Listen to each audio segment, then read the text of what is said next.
First opening. How do you feel? Excited, nervous. How long have you been stagnant?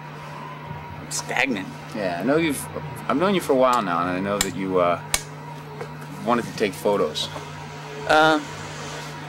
I don't know if I'd quite say it's stagnant. It took me a little while to figure out that I could actually make a living off photography. And then when I figured out that I could, I got a little bit more excited about it. And then started making more moves towards getting away from bartending and taking more photographers, taking more risks. And what kind of moves are you talking about? Buying a better camera, paying my own way to go on certain tours so I can take photos and then sell those photos. You know, taking some risks instead of putting money in the bank, you know. How's it feel to actually sell a photo? It's kind of strange, especially when I sell someone to somebody I don't know. I'm always kind of like amazed. You know, when somebody that doesn't know anybody in the photo, doesn't know me, just sees the photo and goes, oh, I gotta have that. That always makes me kind of go, wow. And the thought that in somebody's house or somebody's shop or somewhere there's like a photo that they don't know who it is, trips me out.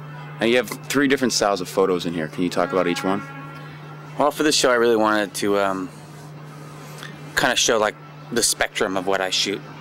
So there's a few like abstract photos in there. They're just kind of like colors and shapes that I really liked. And then there's a lot of my travels, which I wish I would have put more in. A lot of stuff from like Iraq, Cambodia, Nepal. And then music, which is the money maker.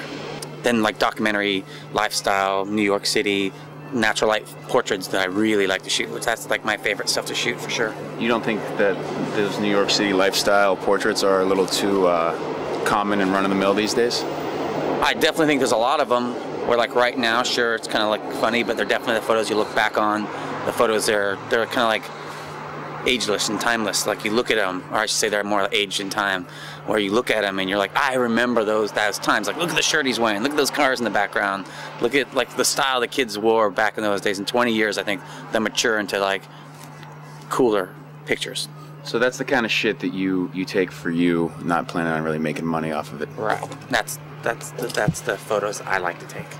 Do you feel that by taking photos you remove yourself from the situation and you're not actually part of that moment?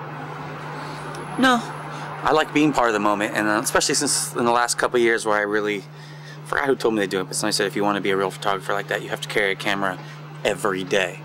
That that your friends and people stop forgetting that you have a camera, and it'll just be natural, normal for you to be taking photos, and then people start feeling natural, normal around you taking photos, and then pretty much you're like invisible, but you're still having a good time, and you're just invisible taking photos of people, and you can really grasp them like in nature, and like not posing and not being excited, just them like I love taking pictures of people in the middle of a laugh. That's like probably my favorite photos. And then I go like, oh, hold on a second, I grab pretty much anybody that's there and just put you there and then take a portrait. It's more about the lighting and the whole of the photo than just the person. And then if the person's interesting, and you know, everybody knows me, and I can usually make people laugh and joke around, and people are all right, you know, and sometimes they'll be kind of stiff, but then that will even look good as a portrait because they'll be like stiff in this incredible lighting. Or sometimes they'll just be like, whatever, and they'll just be like, they'll keep doing what they're doing, but just over here in the light, and then I can get it more of a natural photo. You went to Iraq, you sat on the throne of Saddam. I did, and I took a shit in his gold toilet. Did you feel powerful? More powerful on the throne or more powerful on the toilet? About the same. Nice. So what'd you go over there for? I went over there with a band to go shoot video and take some photos to entertain the troops for the holiday. Yeah? Were they entertained? Yeah, they were. Those guys were bored.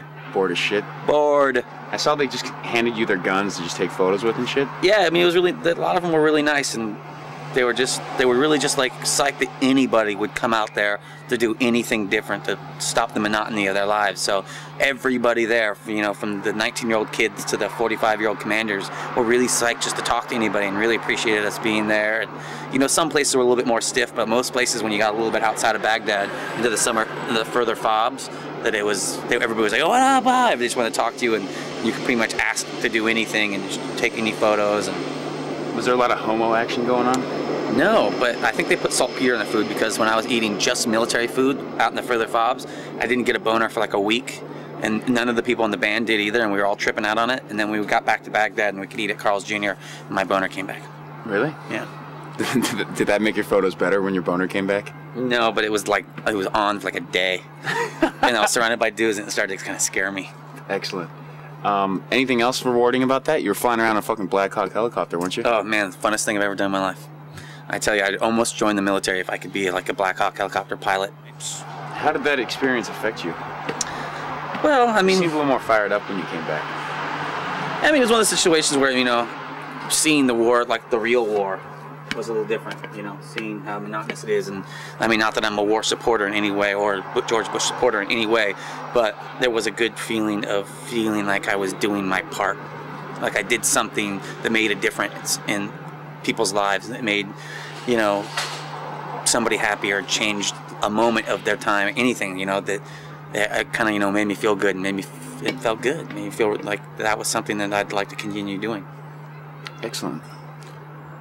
Band photos? You've been taking those for years or no? Yeah, I've been taking band photos for a long time, just on the pure fact that between my friend Fat Mike and Max are the two people that can change my life in the photography. When they said, "What are you gonna do with your life?" And I said, "I don't know." And they're like, "Oh, what do you like to do?" And I go, "I don't know." And they're like, "Oh, well, you take a lot of photos. You know all these bands. You know all these people. Why don't you start taking photos of bands and sell photos?" And I was like, "I don't know how to do that." And they're like, "Oh, just keep doing it, and hopefully it'll pan out."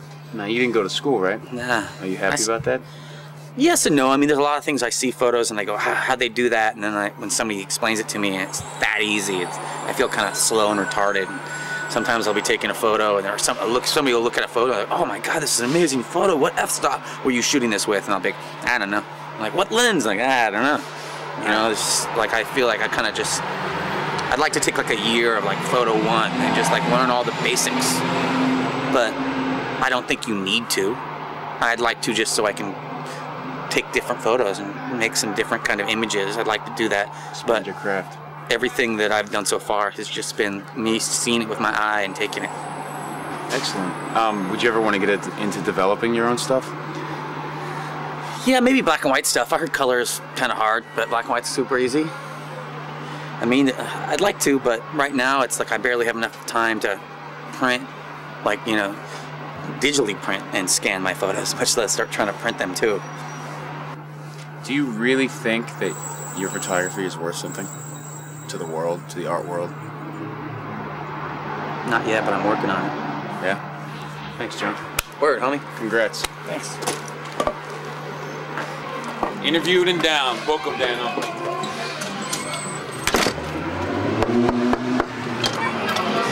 Sorry, I always forget about the camera people.